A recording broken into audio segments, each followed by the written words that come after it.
This video has been recorded in the Shona language. If you do not understand the Shona language, but you are interested in this video, you can check in the comments section. You are going to find a link which takes you to a similar video which has been recorded in the English language. Thank you. Tavapa number 11, our question paper, CIMSEC, Ordinary Level Mathematics, June 2016. Question 11 irikuti. If f varies jointly as h and as the square of r, part A, write down the equations connecting VRH and a constant c. Then part B, find c if v is equal to 440, r is equal to 2, and h is equal to 35. Saka in our statement, taudzwa isusu kuti v varies jointly as h and as the square of r. Saka tina v, yanzi it varies jointly. Saka indio yatushandisa to show the varying. It varies jointly as h and as the square of r. Saka this is our statement. V varies jointly as h and the square of r, or rather v is directly proportional to hr squared. Saka tanyora this statement takuda no answer A. A irikuti, write down the equations which connect v, r, h and a constant c. Saka the moment yatino introduce a constant, we are going to drop the proportionality sign. Akakaita seka hoyaka. We drop it and then we pick up or we replace it with an equal sign. So kureva kuti tichati v is equal to, then transit the constant is c, satwataisa c h r squared. This is the answer to part A. Chandoda kuti muite notice ndechekuti you should be able mufanga kuziva ma different types of variations. Kune direct proportion, kune joint proportion, kune compound proportion. You have to understand that it's a prerequisite. Inokubatsirai to be able to tell, to be able to mathematize statement iro rakanzi if v varies jointly as h and as the square of r. Kana chiti you are mathematizing a statement, trekuti uri kuconvert a statement from basic English into mathematics. Sezvataita statement rakanzi if v varies jointly as h and as the square of r, tazorinyora as v directly proportional to hr squared.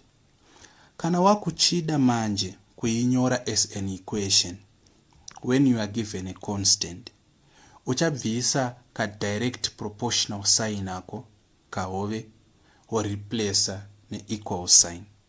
Saka v is equal to, then overwaisa your constant chr squared.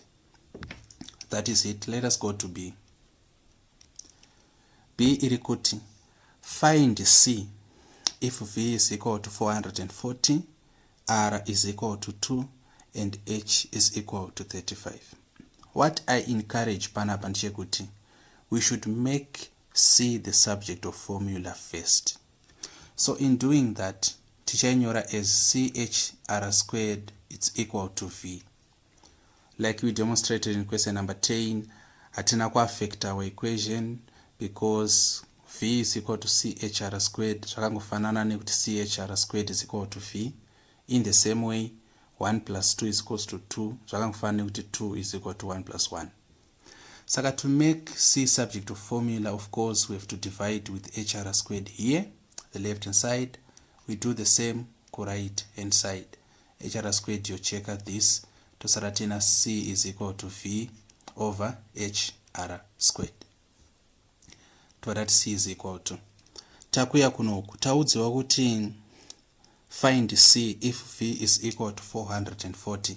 Saka pana v takureplace na 440 over h is equal to 35. So here we have 35 multiplying r is equal to 2 and it's r squared, so it's 2 squared.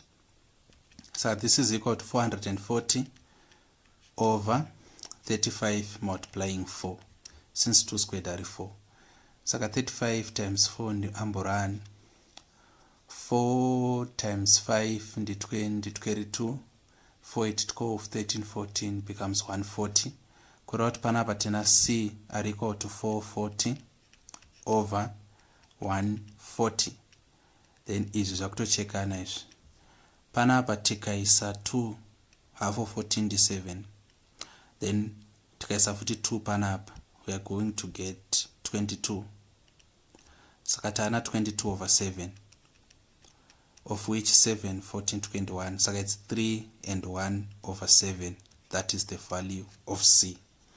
So value of c yonga chikonangwe c iri 22 over 7. Kana kuita zvandaita apo kuti tazoinyora as a mixed number. Saka what we did there was we made c subject to formula. Since c area watiri kutsvaga, then we substituted for vhr squared, then just solved arithmetically. Saka as a warning, please make sure you avoid arithmetic errors.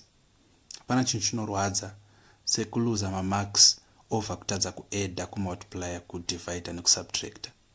And kune vaya vanozotadza kusvika pa C grade in mathematics, the honest truth is most of them, they lose marks heavily on arithmetic errors.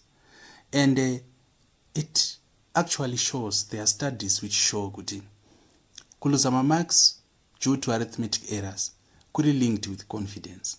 Kushaya confidence in an examination leads to many errors, errors of omission, errors of commission, errors of passion. Saka please work on that. Make sure kuti whenever you add things, whenever you subtract, you multiply or divide, you do it correctly. Chero hako usina kuunderstand concept, but ukasvika panoda kuitwa addition, subtraction, multiplication, division, please do it correctly. So this is how this question is tackled. If you have any questions pertaining to how we did it, you have the comment section to air your plea.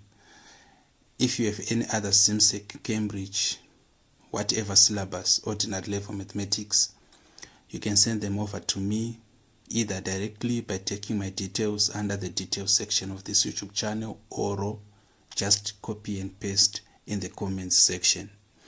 If you have been helped, please subscribe, share and like to transfer the help to others who might be in need. Like I said, it's criminal kunyora maths more than one sitting, because it's not that difficult, to say the least. Thank you, my people.